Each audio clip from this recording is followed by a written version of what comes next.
ลานุเถระและขอสวัสดีท่านผู้ฟังและผู้ชมทุกท่านที่ติดตามในรายการพระไตรปิฎกลอยฟ้าในเนื้อหาของพระอภิธรรมนะครับครั้งนี้เราก็เป็นครั้งที่99นะครับในเรื่องของปกิณกสังคหะอยู่ในปฏิเฉดที่3นะซึ่งปฏิเฉดที่3เนี่ยก็ถ้าว่าโดยชั้นเรียนของพระอภิธรรมก็จะอยู่ในชั้นจุลอภิธรรมมิกโทก็คือชั้นที่2นะหรือเรียกว่าจุลโทเรียกย่อๆก็จุลโทนะครับในชั้นนี้ก็จะเรียน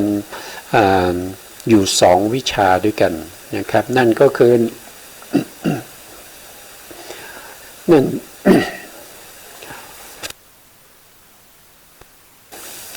นั่นก็คือวิชาแรกที่เรากำลังเรียนอยู่ก็จะเป็นเรียกว่าปกิณกสังคหะปกิณกสังคหะเนี่ยจริงๆก็เป็นธรรมที่ปกิณกะก็คือเลี่ยลายทั่วไปนะก็เป็นธรรมที่มีอยู่ทั่วไปเลี่ยลายกระจัดกระจายมารวมมาสงเคราะห์กันนะครับบางครั้งในตอนต้นเนี่ยเรากล่าวถึงในเรื่องของนามธรรมนะที่ชื่อว่านามะเตปัญญาสะก็คือนามธรรมที่มีสภาวะของตนเนี่ยมีอยู่53นะครับ53อย่างนะครับแล้วก็สรุปมาก็จะเป็นเรื่องของเวทนาก็เป็นนามธรรมใช่ไหมครับเวทนาเป็นนามธรรมนะเวทนาเป็นนามธรรมเรื่องของเหตุก็เป็นนามธรรมนะครับเรื่องของกิจก็เป็นนามธรรมนะครับเรื่องของทวารนะทวารเนี่ยจะมีทวารนี้ก็จะมีบางส่วนที่เป็นรูปนะแล้วก็จิตที่ส่วนใหญ่ออกทางทวารที่ชื่อว่ามโนทวารก็จะเป็นนามธรรมเหมือนกันนะครับแล้วก็ต่อมาเราก็เรียนเรื่องอารมณ์เนี่ยมันมีทั้งที่เป็นนามแล้วก็เป็นรูปแต่ตัวรู้อารมณ์เนี่ยก็จะมีเฉพาะจิตกับเจตสิกก็เป็นนามธรรมนะครับตอนนี้ซึ่งเป็นหัวข้อสุดท้ายในเรื่องของวัตถุสังคหะวัตถุสังคหะเนี่ยก็จะเป็นรูปแต่ว่าวัตถุเนี่ยที่เป็นรูปเนี่ยไม่ใช่จะเป็นเฉพาะรูป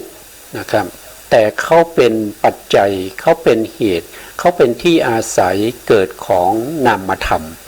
นะเขาเป็นที่อาศัยเกิดของจิตและเจตสิกซึ่งเป็นนามธรรมครั้งที่แล้วก็ตอนท้ายรายการเนี่ยเราก็ได้พูดถึงเรื่องของวัตถุสังคหะไปบ้างนะครับแต่ก็ยังรู้สึกว่ายังไม่ละเอียดพอนะครับวันนี้เราก็มาเรียนต่อในเรื่องของวัตถุสังคหะนะครับไปดูสไลด์นะครับในเรื่องของวัตถุสังคหะนะครับซึ่งเป็นเรื่องสุดท้ายในปกิณกสังคหะนะครับวิชาเกี่ยวกับเรื่องของนามธรรมก็คือการสงเคราะห์นามธรรมต่างๆนะครับโดยเลี่ยลายทั่วไปนะเขาบอกว่าวัตถุสังคหะก็คือการสงเคราะห์จิตเจตสิกโดยประเภทแห่งวัตถุนะครับชื่อว่าวัตถุสังคหะวัตถุเนี่ยมีอยู่6อย่างนะครับเ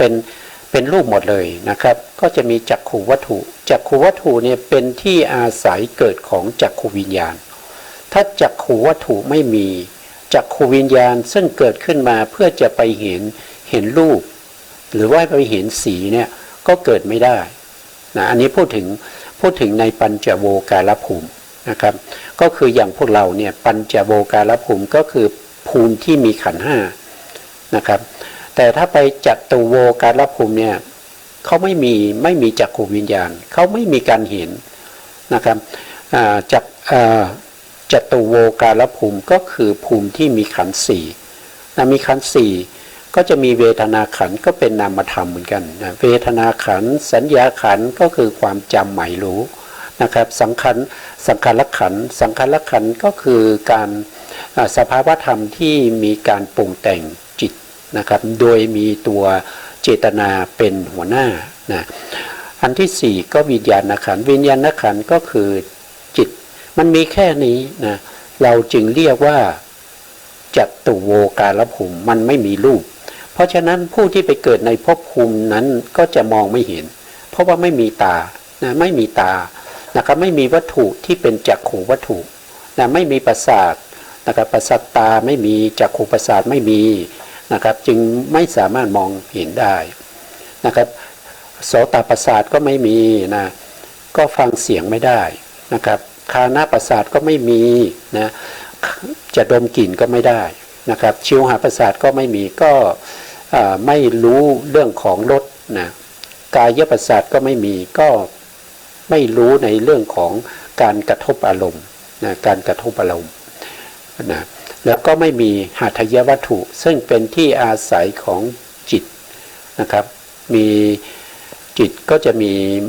จิตที่เป็นมโนธาตุนะครับแล้วก็มโนวิญญาณนะครับก็จะมีจิตได้เป็นบางส่วนที่เกิดโดยไม่อาศัยวัตถุอันนั้นก็คือจัตุโวการภูมิก็คือภูมิที่มีขันธ์สี่นะครับภูมิที่มีขันธ์สี่นะมีแค่สี่ภูมิเท่านั้นเองนะครับเพราะฉะนั้นก็สำคัญเหมือนกันถ้าใครไปเกิดตรงนั้นได้เนี่ยก็จะพระพุทธองค์บอกว่านะครับพระพุทธองค์ทรงแสดงว่าผู้ที่ไปเกิดตรงนั้นไปเกิดแล้วก็เสียเวลานะเสียเวลาเปล่านะครับเพราะว่าไปเสวยความสุขในนามธรรมอยู่ตรงนั้นนะส่วนในปัญจโวการภูมิเนี่ยมีอยู่ทั้งหมดอยู่26ภูมิด้วยกันนะ26ภูมินะ26ภูมินี้เราเรียกว่าปัญจโวการภูมิแต่26ภูมินี้จะมีวัตถุไม่เท่ากันนะครับอย่างเช่นพวกที่เป็นกามภูมิใช่ไหมกามภูมินี้มีอยู่11นะกามภูมินี้มีอยู่11ในกามภูมิ11เนี่ยก็จะมีวัตถุครบหมดเลยทั้ง6วัตถุด้วยกันไม่ว่าจะเป็นจักขุวัตถุโสตวัตถุคานะวัตถุชิวหาวัตถุกายวัตถุหัตถยวัตถุหรือว่าหัตถยเลยหัตถยนะหัตถยรูปนะก็จะมีครบเลยนะในกามภูมิก็จะมีอยู่11ภูมิด้วยกันนะครับแล้วก็ถ้าไปเกิดเป็นพวกที่เป็นพรหมที่เราเรียกว่าเป็นรูปประพรหมรูปประพรหมเนี่ยจะมีอยู่16ชั้นแต่มีอยู่ภูมิหนึ่งที่เราเรียกว่าอาสัญญาสัตว์อสัญญาสัตว์เนี่ยเขาจะไม่มีจักขุประสาทเขาจะไม่มีโสตประสาทเขาจะไม่มีคานะประสาทชิวหาประสาทกายประสาทหัตถยประสาทหัตถยรูปก็ไม่มีแต่เขาจะมีรูปเขาเกิดด้วยรูปที่เรียกว่าเป็นชีวิตะนวกะกะลานะครับมีเฉพาะบางรูปอันนั้นก็ตัดออกไปนะไม่มีวัตถุนะก็จะมีรูปภูมิที่เขามีวัตถุเนี่ยก็จะมีอยู่15ภูมิใน15ภูมินี้เขาจะมีวัตถุได้ไม่ถึง6นะครับเขาจะมีวัตถุได้แค่3วัตถุเองนะครับก็จะมี1ก็คือจักขุวัตถุนะจักขุวัตถุมีนะครับในพวกที่เป็นรูปประพรหมไม่ว่าจะเกิดในพรหมชั้นที่1ที่เป็นปฐมฌานภูมินะครับที่เป็นปริสัชชาพรหมหรือว่าเป็นปุโรหิตาพรหมเป็นมหาพรหมก็มีจักขุวัตถุก็สามารถเห็นได้นะก็สามารถเห็นได้เพราะเขามีจักขุวัตถุนะครับเดี๋ยวก็จะมีรายละเอียดของการเห็นอีกทีนะครับต่อมาในข้อที่2เนี่ยก็คือโสตวัตถุถามว่าพรหมมีไหมตอบว่ามีนะครับ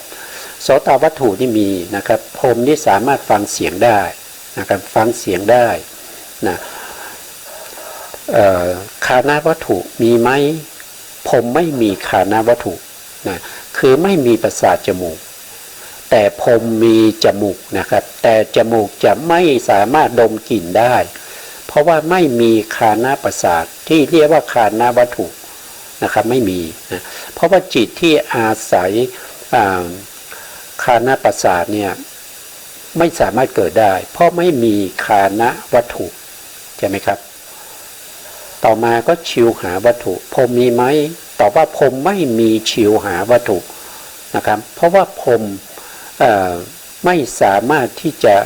ลิ้มรสได้เพราะพรหมนี้ไม่มีการกินอาหารนะครับพรหมนี้อยู่ด้วยกรรมนะครับอยู่ด้วยกรรมที่เราเรียกว่าเป็น กรรมที่เป็นฌานนะครับที่เขาได้ปฐมฌานทุติยฌานมาเมื่อก่อนที่เขาเป็นมนุษย์เขาเจริญฌานนะครับเขาเจริญสมาธิจนได้ปฐมฌานทุติยฌานตติยฌานจตุตฌานปัญจมฌานในขณะที่ใกล้ตายฌานยังไม่เสื่อมนะครับอารมณ์ที่ปรากฏนั้นก็จะเป็นนิมิตเขาเรียกว่าเป็นกรรมนิมิตนะครับใครได้ปัทวีกสิณก็จะมีปัทวีกสิณนั้นเป็นนิมิตนะครับอยู่ในระดับไหนปฐมฌานก็จะเป็นของปฐมฌานพาเอาบุคคลนั้นไปเกิดเป็นรูปประพรหมในปฐมฌานแต่จะเกิดเป็นปริสัชชาหรือว่าจะเป็นปุโรหิตาหรือมหาพรหมก็ขึ้นอยู่กับกำลังของสมาธิที่ตัวเองได้ปฐมฌานนั้นเพราะนั้นฌานนี้โทษทีเพราะว่าพรหมนี้ไม่มีการกินอาหารแต่อยู่ด้วยที่เราเรียกว่ากรรมตัวที่หนึ่งก็อยู่ด้วยกรรมตัวที่สองก็อยู่ด้วยปีติปีติเพราะนั้นพรหมจึงไม่มีประสาทลิ้นถ้าถามว่าลิ้นมีไหมนะอันนี้ผมไม่รู้นะเพราะว่าเรียนมาก็ยังไม่ได้ถามใครนะครับว่าพวกพรหมนี้จะมีลิ้นหรือเปล่าถ้าไม่มีประสาทลิ้นมีลิ้นหรือเปล่าก็ไม่รู้แต่จริงๆนะถ้าเราพูดถึงว่าพรหมมีลิ้นไหมก็น่าจะตอบว่ามีนะครับเพราะอะไรเพราะว่าพรหมเนี่ยเขาก็พูดได้นะเขาก็ส่งเสียงได้ถ้าไม่มีลิ้นเนี่ยมันก็พูดลำบากนะครับมันก็พูดยากพูดลำบากนะครับเพราะมันจะมีปัญหาในเรื่องของการสื่อสารระหว่างพรหมด้วยกันนะครับโดยความคิดผมนะว่าพรหมเนี่ยเป็นอะไรเป็นมติส่วนตัวนะครับพรหมนี้ก็มีลิ้นด้วยแต่ลิ้นนั้นไม่มีประสาทลิ้นนะครับไม่มีประสาทลิ้นที่จะลิ้นลดอาหารได้นะเพราะฉะนั้นชิวหาวิญญาณนะครับที่จะเกิดอาศัยชิวหาวัตถุไปรู้รสเนี่ยจึงไม่มีนะไม่มีนะครับแล้วก็พรหมมีกายวัตถุไหมพรหมนะครับไม่มีนะครับไม่มีกายวัตถุนะครับวัตถุที่เป็นกายวัตถุนี้จะมีเฉพาะในกามภูมิเท่านั้นกามภูมิ11เท่านั้นนะครับพรหมไม่มีกายวัตถุนะถ้าเกิดว่ามีคนมาถามว่าทำไมพรหมจึงไม่มีวัตถุทั้งสามที่เป็นคานาวัตถุชิวหาวัตถุแล้วก็กายวัตถุก็ตอบว่าวัตถุทั้งสามเนี่ยเป็นไปในเรื่องของกามคุณอารมณ์เป็นส่วนใหญ่นะครับเ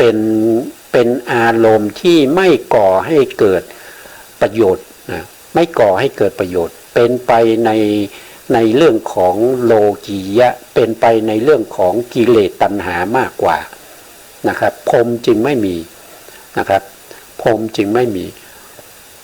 นะแล้วหัตถยวัตถุนี่พรหมมีไหมนะพรหมมีนะครับพรหมมีหัตถยวัตถุนะหรือหัตถยรูปนะพรหมมีอยู่นะเพราะว่าเป็นที่อาศัยเกิดของจิตที่เราเรียกว่ามโนธาตุและมโนวิญญาณธาตุตามสมควรแก่ภูมิตามสมควรแก่แต่ภพภูมินั้นๆว่าจะมีจิตได้เท่าไหร่นะครับผมไปเอาไปไว้ตรงไหนนะครับตรงนี้ก็จะพูดถึงในเรื่องของการเกิดของแต่ละภพภูมิว่าจิตอะไรบ้างที่สามารถเกิดได้นะครับเดี๋ยวเราพูดกันนะเพราะฉะนั้นพรหมเนี่ยจะมีวัตถุอยู่3วัตถุนะครับก็คือมีจักขุวัตถุมีโสตวัตถุแล้วก็หัตถยวัตถุนะครับส่วนคานวัตถุชิวหาวัตถุกายวัตถุไม่มีนะไม่มีแล้วถามว่าทำไมจึงมีจักขุวัตถุข้อจักขุวัตถุเนี่ยมีคุณนะครับมีคุณมากกว่าที่เป็นกิเลสตัณหานะครับทำไมนะเพราะว่าจักขุวัตถุเนี่ยเป็นการเห็นใช่ไหมครับจิตอาศัยจักขุวัตถุจักขุวิญญาณจิตสองอาศัยจักขุวัตถุเกิดการเห็นรูปนะครับพ พรหมที่เป็นโสดาบันนะโสดาบันสกทาคามีหรืออนาคามีหรือเป็นพระอรหันต์นะครับท่านมีตานะครับสมัยไหนยุคไหนที่มีพระพุทธเจ้านะครับท่านก็ปรารถนาที่จะเห็นพระพุทธเจ้านะเห็นพระพุทธเจ้าเป็นมงคลอันเลิศนะครับเป็นการได้ที่ประเสริฐนะครับเพราะฉะนั้นจักขุวัตถุจึงมีแก่พวกพรหมเพื่อจะเอาไว้ดูนะครับดูอะไรดูพระสัมมาสัมพุทธเจ้าในยุคในสมัยที่มีพระสัมมาสัมพุทธเจ้านะครับแล้วก็ไม่ใช่หมายเฉพาะว่าบุคคล4เท่านั้นนะครับหมายถึงปุถุชนด้วยปุถุชนที่เป็นสัมมาทิฏฐิไปเกิดเป็นพรหมนะครับพรหมนี้มีทั้งสัมมาทิฏฐิก็คือมีความเห็นถูกนะครับแล้วก็พรหมที่เป็นมิจฉาทิฏฐิก็มีนะครับมิจฉาทิฏฐิก็มีนะในพระสูตรนี้ก็จะเล่าไว้ผู้ที่มีมิจฉาทิฏฐิพวกเราคุ้นเคยกันนั้นก็เป็นภักกะพรหมนะครับเป็นพรหมเป็นมหาพรหมนะครับเป็นมีความเห็นผิดเข้าใจว่าตัวเองนี้เที่ยงนะเข้าใจว่าตัวเองนี้ยั่งยืนอมตะนะอันนั้นเป็นความเห็นของภักกะพรหมนะครับนะอันนั้นเราคุ้นเคยนะคุ้นเคยอยู่นะแล้วโสตะทำไมต้องมีนะครับกับพรหมก็เพราะว่าโสตะวัตถุเป็นที่อาศัยเกิดของโสตะวิญญาณไปรู้เสียงไปได้ยินเสียงนั่นเองนะเขาจะเอาโสตะวัตถุนี้ให้เกิดโสตวิญญาณเพื่อจะรู้เสียงเพื่อจะไปฟังพระธรรมคำสั่งสอนของพระสัมมาสัมพุทธเจ้านะครับจะทำให้เขาเนี่ยสามารถที่จะได้ดวงตาเห็นธรรมนะครับได้เป็นโสดาบันสำหรับปุถุชนนะที่เป็นสัมมาทิฏฐิที่เป็นพรหมนะครับก็มีโสตะไว้ฟังธรรมของพระสัมมาสัมพุทธเจ้าถ้าเป็นพระอริยบุคคลตั้งแต่โสดาบันขึ้นไปก็ฟังธรรมเหมือนกันนะครับมีหูไว้ฟังธรรมนะครับเพื่อที่จะได้คุณธรรมนะครับที่สูงยิ่งขึ้นไปอีก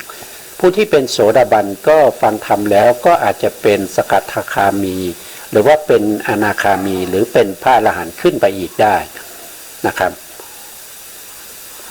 เช่นเดียวกันกับผู้ที่เป็นสกทาคามีนะครับก็ฟังธรรมแล้วก็เป็นพระอนาคามีหรือเป็นพระอรหันต์นะครับผู้ที่เป็นพระอนาคามีฟังธรรมแล้วก็เป็นพระอรหันต์นะครับพระอรหันต์ก็ยังฟังธรรมนะถึงแม้ว่าท่านหมดภารกิจที่จะต้องประพฤติปฏิบัติในกิจที่ทำให้เป็นบุคคลที่หมดสิ้นแล้วซึ่งอนุสัยกิเลสทั้งหมดท่านก็ยังปรารถนาที่จะฟังธรรมนะครับอย่างเช่นถ้าเราสังเกตในพระสูตรอย่างเช่นพระสัมมาสัมพุทธเจ้านะครับพระสัมมาสัมพุทธเจ้าเนี่ยท่านฟังธรรมนะมีอยู่ครั้งหนึ่งนะครับมีพระภิกษุรูปหนึ่งกำลังแสดงธรรมนะครับพระพุทธองค์กำลังเดินผ่านไปนะครับพระภิกษุรูปนั้นไม่รู้นะครับแล้วก็ผู้ที่ฟังธรรมอยู่ตรงนั้นก็ไม่รู้นะพระพุทธองค์เดินมาได้ยินเสียงของภิกษุกำลังแสดงธรรมพระพุทธองค์ก็ยืนฟังธรรมอยู่ตรงนั้นแหละนะครับยืนนิ่งฟังธรรมอยู่ตรงนั้นนะครับฟังอยู่ตั้งหลายชั่วโมงนะครับพระภิกษุแสดงธรรมเสร็จแล้วพระพุทธองค์ก็เดินออกไปนะครับภิกษุก็ทูลถามพระพุทธองค์ว่าพระพุทธองค์มาตั้งแต่เมื่อไหร่นะ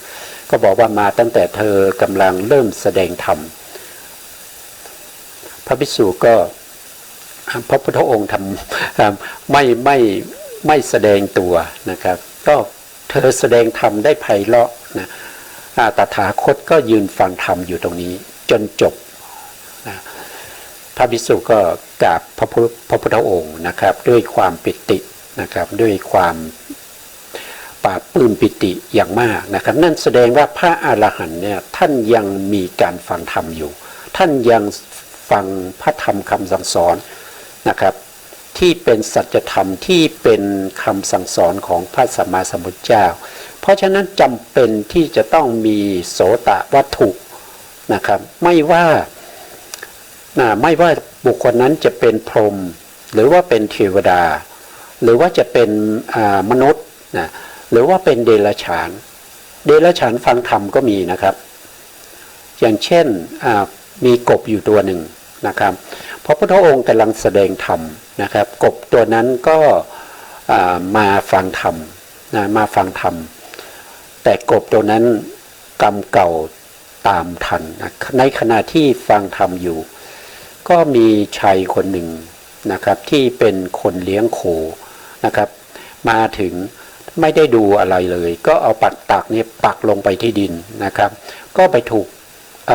ปักเอากับกบนะกบก็ตายนะ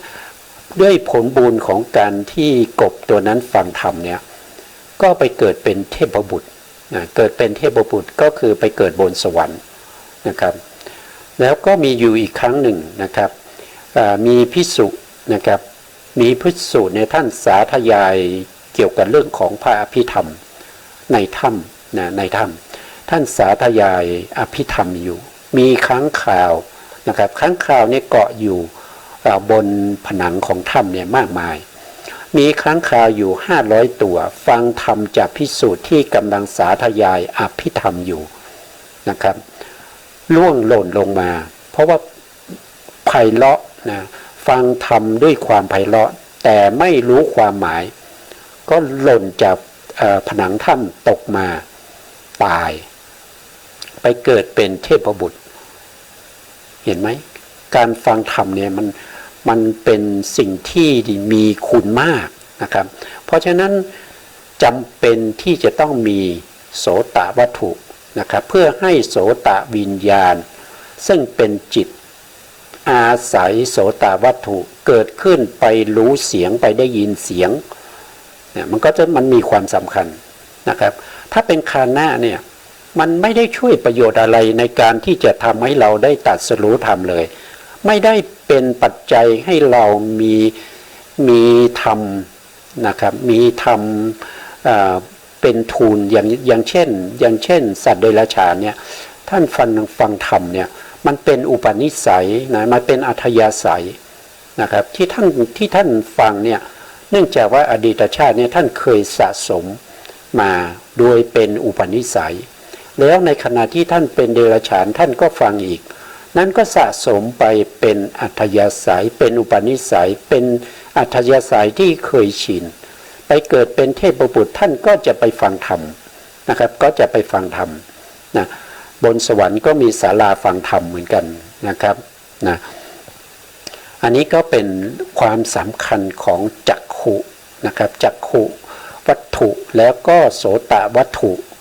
นะครับแล้วก็หัตถยวัตถุด้วยนะหัตถยวัตถุนี่เป็นจิตที่ในวิถีเวลาเขาเกิดขึ้นวิถีทางตาเมื่อเห็นพระพุทธองค์เป็นรูปที่ดีนะครับเป็นรูปที่ดียิ่งนะครับในรูปที่ดียิ่งเนี่ยจักขูวิญญาณที่เป็นจักขูวิญญาณที่เป็นผลของกุศลเนี่ยไปเห็นเนี่ยหลังจากนั้นนะครับมโนธาตุก็จะต้องเกิดนะครับสัมปติชนะจะเกิดสัมปติชนะอาศัยวัตถุไหนอาศัยจักขูวัตถุหรือก็ไม่ใช่โสตวัตถุก็ไม่ใช่คานะวัตถุก็ไม่ใช่ชิวหาวัตถุก็ไม่ใช่กายวัตถุก็ไม่ใช่นะครับมโนธาตุสามเนี่ยเขาอาศัยหัตถยวัตถุหรือหัตถยวัตถุเพราะฉะนั้นหัตถยวัตถุก็มีความสำคัญเหมือนกันที่ได้ยินเสียงแล้วให้ได้ยินในวิถีนะครับให้ได้ยินเป็นวิถี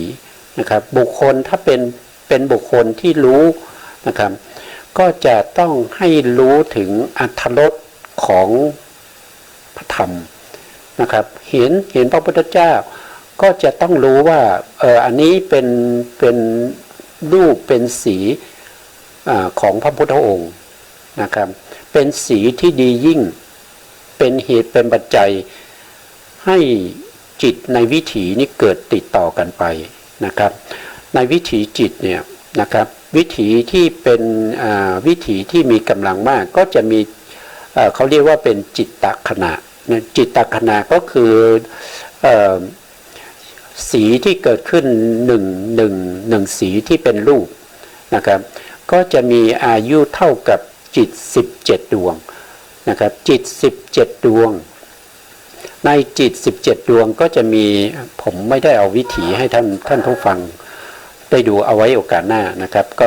ก็จะพูดไปก่อนนะครับว่าในวิถีนะมีจิตอยู่17ดวงที่เห็นสีนะครับแต่ที่เห็นจริงๆนั้นก็คือจักขุวิญญาณจักขุวิญญาณเห็นด้วยการประจักษ์อันนี้เดี๋ยวมีไหนไม่ได้นำขึ้นมาเลยไม่เป็นไรครับเดี๋ยวผมก็จะเอาเรื่องแผนภูมิของจิตขึ้นมาก่อนนะครับ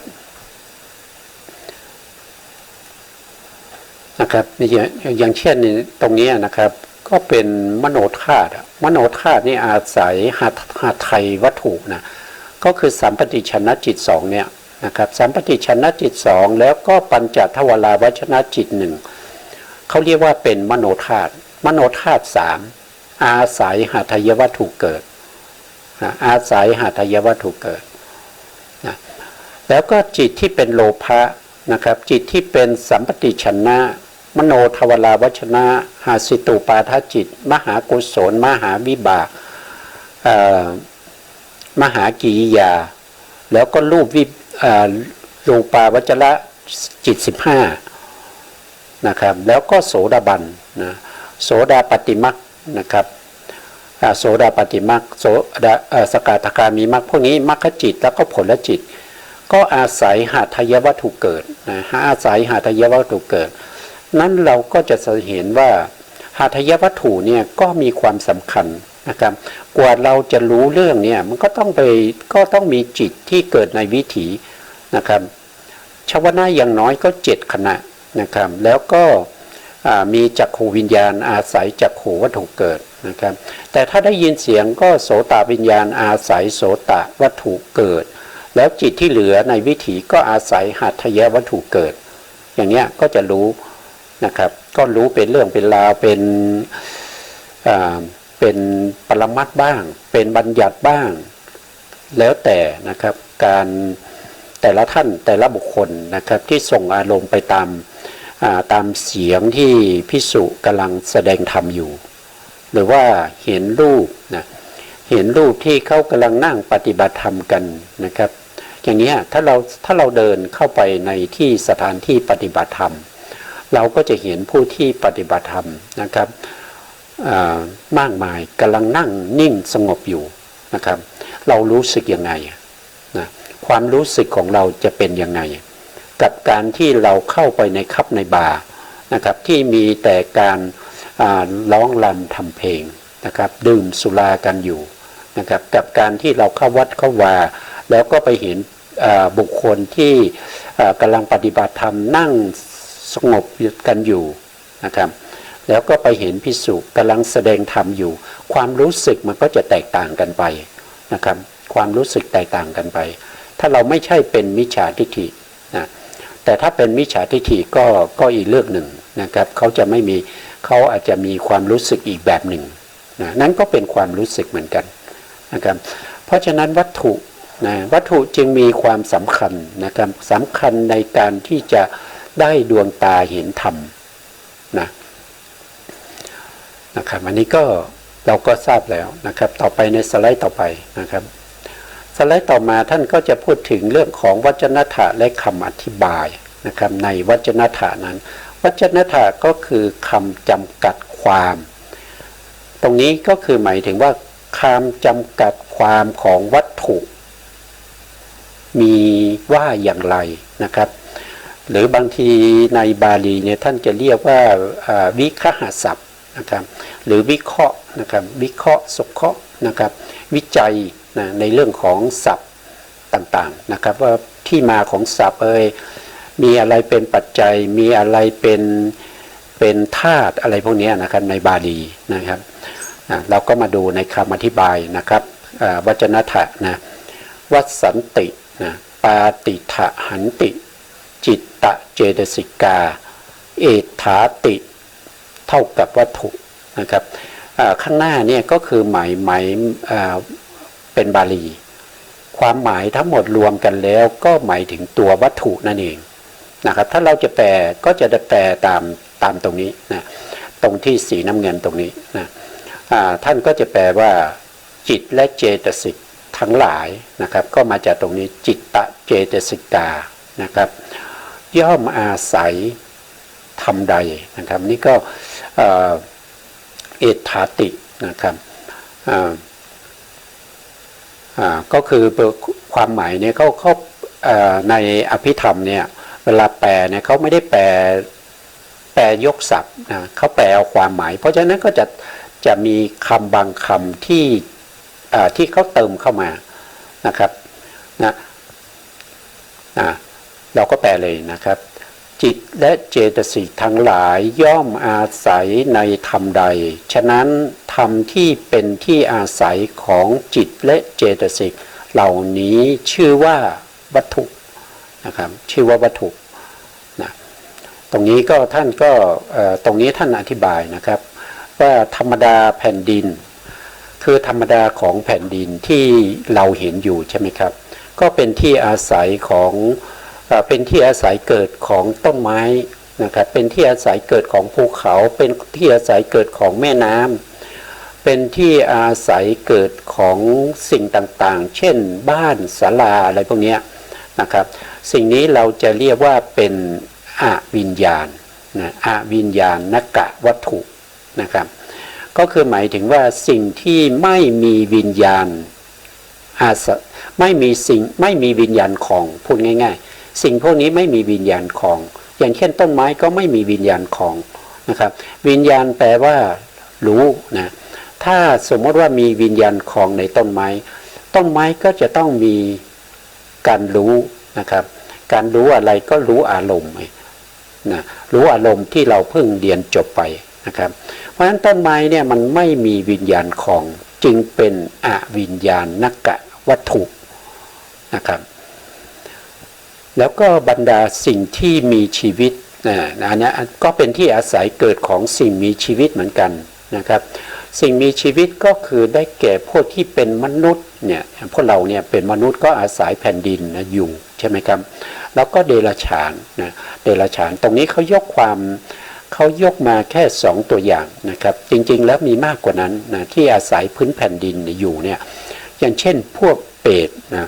พวกเปรตนะคนเราทั่วไปก็เห็นเปรตก็เรียกว่าผีนะเห็นเปรตก็เรียกว่าผีจริงๆผีนั่นแหละคือเปรตนะ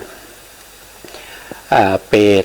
นะครับเปรตนี่ก็มีมากมายนะครับมีหลายชนิดหลายแบบหลายอย่างนะครับแล้วก็มีอสุรกายอสุรกายก็มี3พวกนะครับเป็นอสุรกายที่เรียกว่าเป็นอสุรกายเทวดาเรียกว่าเทวอสูรนะครับก็อาศัยอยู่แถวเขาเรียกว่าหิน3เศร้านะครับอยู่ใต้ภูเขาสีเนรุนะครับจริงๆแล้วอสูรพวกนี้เนี่ยเขาเกิดอยู่ในชั้นบนสวรรค์ชั้นตาวติงสานะครับหรือว่าดาวดึงนะครับแต่ว่ามีเหตุการณ์เขาจึงต้องมาอยู่ใต้เขาสีเนรุนะครับอันนี้ก็ถ้ามีเวลาก็จะพูดให้ฟังนะครับแล้วอันที่3ก็เรียกว่าอสูรที่เป็นประเภทที่เป็นนิยตะอสูรก็คืออสูรที่เป็นสัตว์นรกนะครับอสูรที่เป็นสัตว์นรกนะอันนี้ก็เป็นเรื่องของอสูรก็อาศัยพื้นแผ่นดินอยู่เหมือนกันนะครับก็อยู่เหมือนกันนะสัตว์นรกก็จะมีก็อยู่ในพื้นแผ่นดินเหมือนกันอยู่ใต้โลกของเราลงไปนะครับก็อยู่บนพื้นแผ่นดินเหมือนกันแต่สัตว์นรกนี่มีความพิเศษอย่างหนึ่งก็คือสิ่งที่เขาไปได้พบได้เจอนั้นเกิดจากกรรมที่เขาทำไว้นะครับอย่างเช่นเครื่องทรมานนะครับเครื่องทรมานสัตว์นรกเนี่ยมันไม่ใช่ของใครนะมันเป็นของเราที่เราเคยทำไว้มันจะปรากฏไอ้เครื่องมือนั้นขึ้นมาต่อเมื่อเราตกไปในนรกถ้าเราพ้นจากกรรมในนรก เครื่องไม้เครื่องมือที่ใช้ทรมานเราก็จะหายไปนะอันนี้พิเศษนะของสัตว์นรกนะแล้วก็ยังมีเทวดานะครับเทวดาที่อยู่ตามพื้นแผ่นดินที่เราเรียกว่าภูมิมัทธะนะครับอยู่ตามซุ้มประตูวัดนะครับอยู่ตามวิหารอยู่ตามพระธาตุเจดีย์นะครับอยู่ตามต้นไม้นะพวกนี้ก็อาศัยพื้นแผ่นดินนะครับแล้วก็เทวดาที่เป็นที่เราเรียกว่าดาวดึงส์ดาวดึงส์ก็อยู่บนพื้นแผ่นดินเหมือนกันนะครับอยู่บนพื้นแผ่นดินเหมือนกันผมเอารูปให้ดูดีกว่านะครับไม่รู้ว่ารูปนี้จะเห็นหรือเปล่า มันรู้สึกว่ามันจะมืดนะมองเห็นนะครับมองเห็นอันนี้ก็คือเป็นจักรวาลนะครับอันนี้เป็นรูปจักรวาลนะจักรวาลหนึ่งนะครับเป็นจักรวาลหนึ่งแล้วก็มีจักรวาลนี้มันมีมากมายนะครับก็จะมีลักษณะอย่างนี้เหมือนกันนะครับ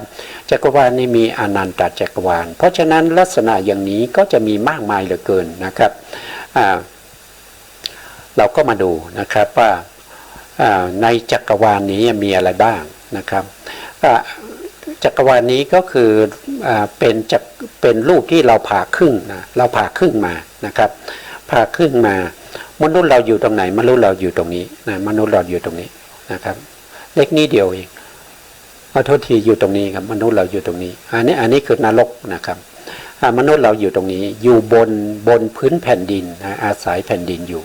นะครับลงไปใต้แผ่นดินเนี่ยก็จะมีดำๆตรงนี้ผมเห็นหรือเปล่าไม่รู้นะตรงนี้ดำๆเนี่ยตรงนี้ดำๆเนี่ยถ้านับแล้วก็จะมีอยู่8มีอ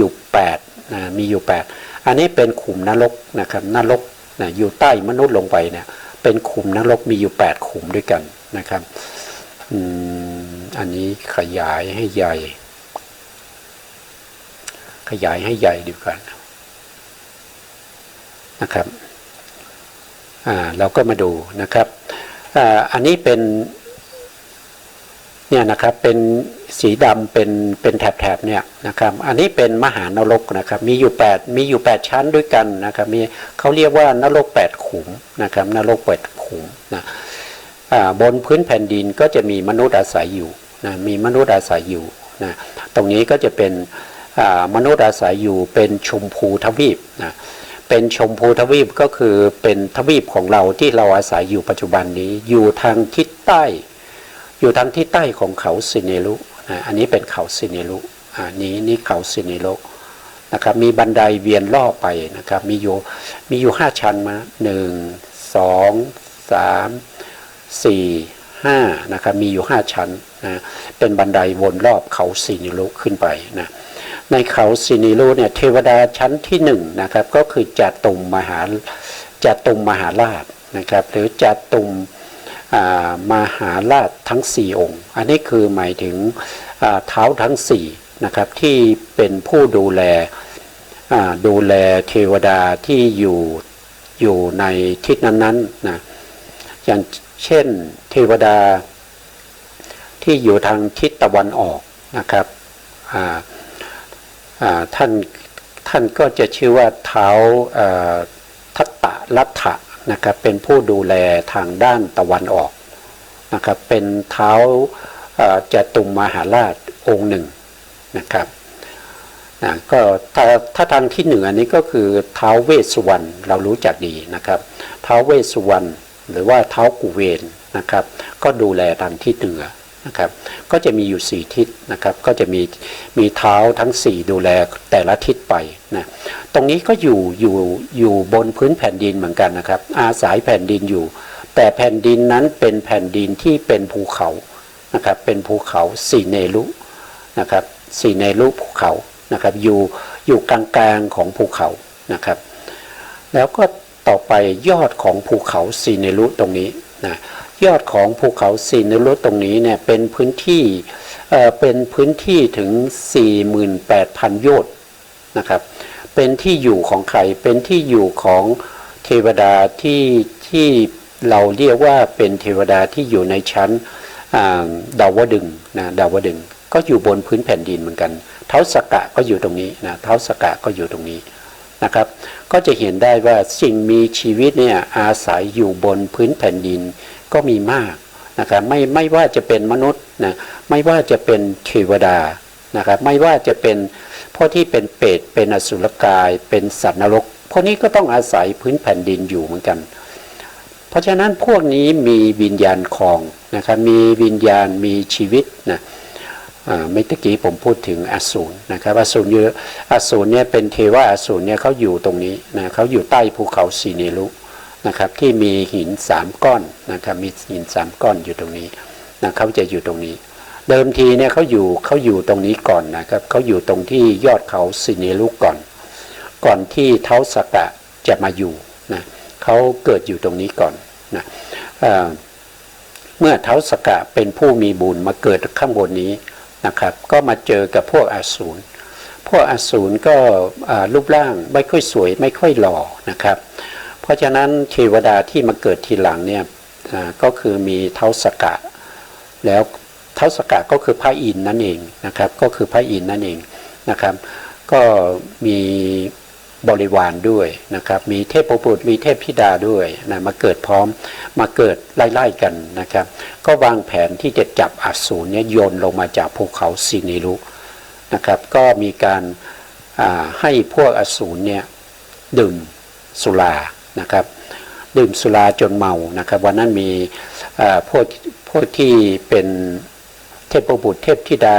ท้าวสักกะพระอินทร์พวกนี้นะครับก็มอมเหล้าพวกอสูรจนอสูรนี่เมานะครับแล้วก็จับโยนลงมาจากยอดเขานะครับมาอยู่ใต้ภูเขาสีเนรุตรงนี้นะครับพวกที่เป็นอสูรแต่เขาเป็นเทวะนะเขาเป็นเทวดาอสูรนะเดิมเขาเกิดอยู่ตรงนี้ก่อนนะครับแล้วก็มาเกิดตรงนี้นะพวกนี้ก็อาศัยอยู่บนแผ่นดินเหมือนกันนะครับอันนี้อยู่บนแผ่นดินเหมือนกันแต่สิ่งพวกนี้เราจะเรียกว่าเป็นเป็นสวิญญาณกะวัตถุนะครับก็คือมีวิญญาณของนะครับทั้งหลายนะครับเขาก็อธิบายต่อไปนะครับวัตถุก็เปรียบเสมือนกับแผ่นดินนะเปรียบเสมือนแผ่นดินที่รองรับสิ่งที่เป็นวิญญาณกะวัตถุแล้วก็สวิญญาณกะวัตถุนะครับเหมือนกับวัตถุทั้ง6ที่เป็นที่รองรับของ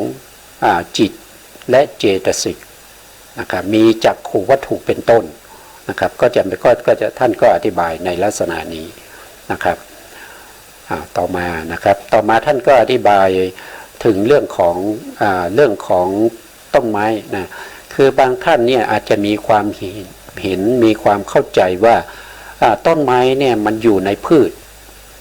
นะต้นไม้อยู่ในเม็ดอยู่ในเมล็ดนะครับอยู่ในพืชนะท่านว่าอย่างนั้นนะต้นไม้อยู่ในพืชมีความเข้าใจอย่างนั้นบางท่านก็จะมีความเข้าใจว่าเสียงระฆังนี่มันอยู่ในระฆังแต่จริงๆมันไม่ใช่อย่างนั้นนะครับต้นไม้จะงอกขึ้นมาได้นะครับก็ต้องมีเหตุมีปัจจัยไม่ใช่อยู่ๆเขาจะงอกขึ้นมาได้เสียงระฆังก็เช่นเดียวกันนะครับมันต้องมีเหตุมีปัจจัยเสียงระฆังนั้นถึงจะดังได้แต่ถ้าไม่มีเหตุไม่มีปัจจัยเสียงระฆังนั้นก็ดังไม่ได้นะครับท่านก็จะอธิบายในลักษณะอย่างนี้นะครับต่อไปนะเนี่ยนะครับท่านก็อธิบายมานะครับเรื่องของเสียงระฆังเรื่องของต้นไม้นะครับก็จะมีเหตุมีปัจจัยให้เกิดขึ้นนะครับก็เหมือนกับจิตนะครับเหมือนกับจิตที่เกิดขึ้นจิตและเจตสิกที่เกิดขึ้นนอกจากมีวัตถุแล้วมีวัตถุรูปแล้วก็ยังจะต้องมีเหตุมีปัจจัยมีข้อสำคัญอยู่3อย่างที่จะทำให้จิตและเจตสิกเกิดขึ้นได้ท่านอธิบายอย่างนั้นนะครับก็คือ1ก็คืออดีตกรรมนะอดีตกรรมเนี่ยจะเป็นตัวที่ทำให้จิตและเจตสิกเกิดขึ้น นะครับไม่ว่าจะเป็นความจริงเรื่องของอดีตกรรมเนี่ยจักขุวัตถุก็เกิดจากกรรมเหมือนกันนะครับแต่เรายังไม่พูดถึงตรงนี้ถ้ามันจะสับสนกันนะครับเพราะฉะนั้นเราจะพูดเฉพาะว่าจิตและเจตสิกที่อาศัยวัตถุเกิดแล้วนะครับที่อาศัยวัตถุเกิดเนี่ยยังจะต้องมีหลักสำคัญอีก3ข้อนะครับก็คือจะต้องมีอดีตกรรมด้วยนะครับแล้วก็วัตถุก็คือจักขุวัตถุโสตวัตถุคานะวัตถุนะครับแล้วก็มีอารมณ์ด้วยเพราะฉะนั้นจักขุวิญญาณถึงจะเกิดได้นะครับถ้าไม่มีกรรมเก่ามีแต่วัตถุนะมีแต่วัตถุจิตนั้นก็เกิดไม่ได้นะครับถ้าไม่มีอารมณ์นะจิตและเจตสิกนั้นก็เกิดไม่ได้นะครับต้องครบ3อย่างนะเขาถึงจะเกิดได้อันนี้คือมุ่งหมายในบุคคลที่เกิดในปัญจโวการภูมินะครับก็คืออย่างพวกเราเนี่ยมีขันธ์5นะครับมีขันธ์5นะครับก็เรียกว่าปัญจโวการภูมินะครับมีขันธ์5แต่ถ้าบุคคลที่ไปเกิดในจตุโวการภูมิจตุโวการภูมิก็คือบุคคลที่มีขันธ์4ไม่มีรูปขันธ์นะไม่มีรูปมีแต่นามอย่างเดียวนะมีอยู่4ขันธ์ก็คือมีเวทนาขันธ์สัญญาขันธ์สังขารขันธ์แล้วก็วิญญาณขันธ์มีอยู่4ขันธ์เท่านั้นนะเมื่อบุคคลที่เกิดอยู่ในจตุโวการภูมิเนี่ยเขาจะไม่ครบ3ละเขาจะเอาแค่2อย่างก็พอนะครับ2อย่างก็พอนั่นก็คือต้องมีอดีตกรรมแล้วก็มีอารมณ์เขาถึงเกิดได้นะเขาไม่จำเป็นต้องอาศัยวัตถุนะครับจิตเจตสิกที่จะเกิดในจตุโวการภูมิไม่จำเป็นต้องอาศัยวัตถุนะไม่จำเป็นต้องอาศัยวัตถุแต่บุคคลที่เกิดในปัญจโวการภูมิก็คือภูมิที่มีขันธ์5จำเป็นจะต้องมีวัตถุด้วยนะครับเนี่ยนี้ก็เป็นที่อาศัยเกิดนะครับทีนี้เราไปดูตรงนี้ก่อนนะครับก่อนที่เราจะมาเรื่องของ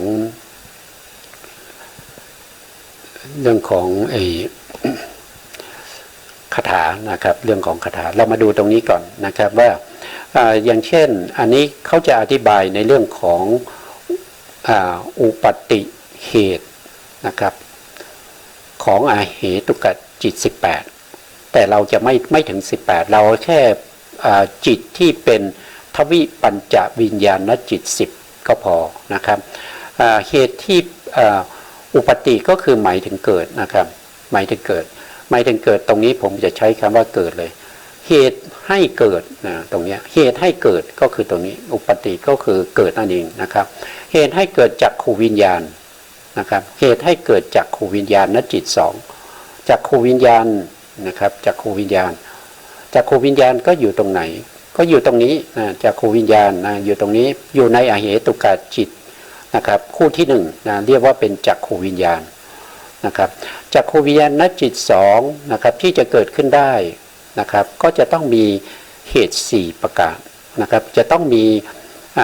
ปัจจัย4ประการนะครับอันนี้อีกในหนึ่งนะครับเราเรียนควบคู่กันไปเลยนะครับจริงๆแล้วก็เคยเรียนมาแล้วเนี่ยนะครับก็คือหมายถึง1ก็คือจะต้องมีจักขุประสาทที่ดีนะครับจักขุประสาทเนี่ยถ้าเราพูดถึงอีกเราพูดถึงเมื่อตะกี้เราพูดถึงเรื่องของวัตถุใช่ไหมครับจักขุประสาทเนี่ยก็คือจักขุวัตถุนั่นเองนะครับเขาเป็นตัวเดียวกันเพียงแต่ตรงที่ชื่อนั้นเขาไม่เหมือนกันนะครับอย่างเช่นจักขุประสาทนะครับจักขุประสาทก็คือประสาทตานะครับต้องดีนะครับต้องดี2ก็คือรูปารมณ์รูปารมณ์ก็คือรูปหรือสีต่างๆต้องมาปรากฏอยู่เฉพาะหน้าต้องอยู่ข้างหน้านะครับไม่ใช่อยู่ข้างหลังนะเป็นปัจจุบันนะครับต้องอยู่ต่อหน้าเลยแล้วก็มีอยู่ในขณะนั้นนะข้อที่3ก็คืออาโลกะก็คือมีแสงสว่างนะต้องมีแสงสว่างด้วยนะแล้วก็4ก็คือมนสิการก็คือการที่เราจะน้อมจิตไป นะน้อมจิตไปหรือว่าไปใส่ใจที่จะดูนะใส่ใจที่จะดูนะครับใส่ใจที่จะดูน้อมจิตไปนะครับเอ็นไปหารูปารมณ์นะครับมีความตั้งใจนะครับท่านก็บอกว่ามีความตั้งใจนะครับหรือว่าเป็นปัญจทวาราวชนะจิตมนสิการตรงนี้คือเจตสิกตัวหนึ่งที่อยู่ในสัพพะจิตตะสาธารณเจตสิก7นะครับอยู่ตรงไหนเอ่ยนะครับก็จะอยู่ตรงนี้อยู่ในเจตสิกนะครับก็เจอตัวนี้นะครับเนี่ยตัวเนี้ยดวงสุดท้ายตรงเนี้ยนะครับก็มีความน้อมไปนะครับน้อมไปเพื่อจะดูนะครับจึงทำให้เกิดการเห็นนะเกิดการเห็นอะไรเห็นสีอันนี้คือเขาเกิดขึ้นแล้วจักขูวิญญาณเกิดขึ้นแล้วเวลาเกิดขึ้นเขาก็ไปเห็นสีนะครับแล้วนอกจากจักขูวิญญาณเกิดขึ้นแล้วก็ยังมีจิตที่เกิดขึ้นในวิถีเนี่ยติดต่อกันไปอีกนะครับที่เรียกว่าหลังจากจักขูวิญญาณนจิตเกิดขึ้นดับไปแล้วก็จะมีสัมปติฉันนจิตเกิดขึ้นมารับสัมปติฉันนจิตเนี่ยเขาไม่ได้อาศัยจักขูวัตถุนะเขาไม่ได้อาศัยจักขูวัตถุแต่เขาไปอาศัยหาไทยวัตถุหรือหาไทยรูปนะครับแต่อยู่ในวิถีเดียวกันแต่อาศัยเกิดกันคนละที่แต่มาเรียงต่อกันนะครับมาเรียงต่อกันในวิถีนะครับจักขูวิญญาณจิตเกิดขึ้นดับไปแล้ว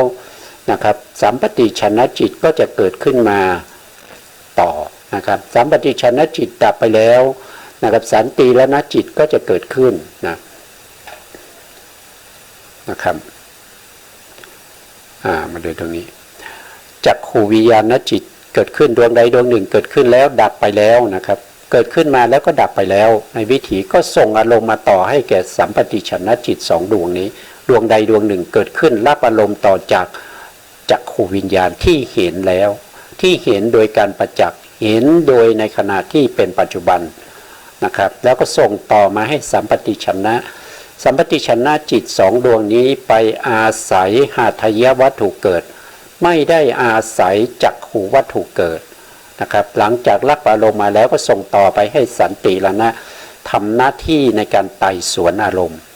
สันติละนะก็จะเกิดขึ้นรับอารมณ์สันติละนะอาศัยอะไรเกิดอาศัยหาไทยวัตถุหรือหาไทยรูปนะครับไม่ได้อาศัยจักขูวัตถุนะครับอาศัยคนละที่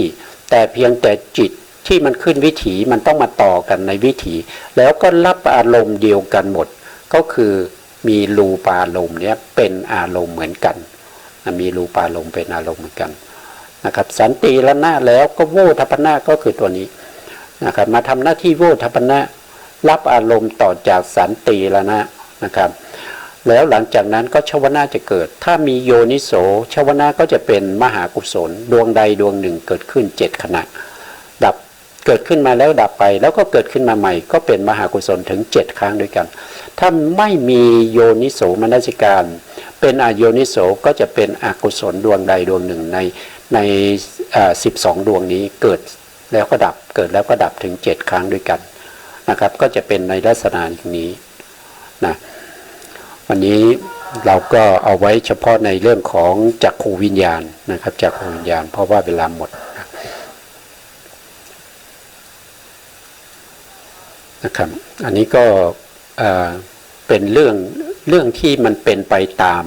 สภาวะความเป็นจริงนะครับถ้าเรารู้อย่างนี้เรารู้ตามความเป็นจริงนะครับถ้าเราไม่รู้ตามความเป็นจริงนั่นแสดงว่าเราเป็นมิจฉาทิฏฐิเราเข้าใจว่าตานะเป็นเราใช่ไหมครับแต่จริงๆตาไม่ได้บอกเลยว่ามันเป็นเราตาที่มันเกิดขึ้นเนี่ยมันเกิดด้วยเหตุปัจจัยใช่ไหมอันนั้นมันนะครับเวลาหมดแล้วครับ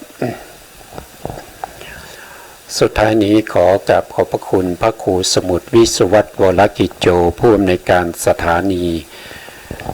วิทยุเพื่อการศึกษาพระพุทธศาสนาและวัฒนธรรม FM 104.5 เมกะเฮิรตซ์วัดฝายหินจังหวัดเชียงใหม่แล้วขอกราบขอบพระคุณพระครูปริยัติญานุศาสตร์และขอบคุณท่านผู้ฟังและผู้ชมทุกท่านที่ติดตามในรายการพระไตรปิฎกลอยฟ้าในเนื้อหาของพระอภิธรรมโอกาสหน้าพบกันใหม่ครับสวัสดีครับ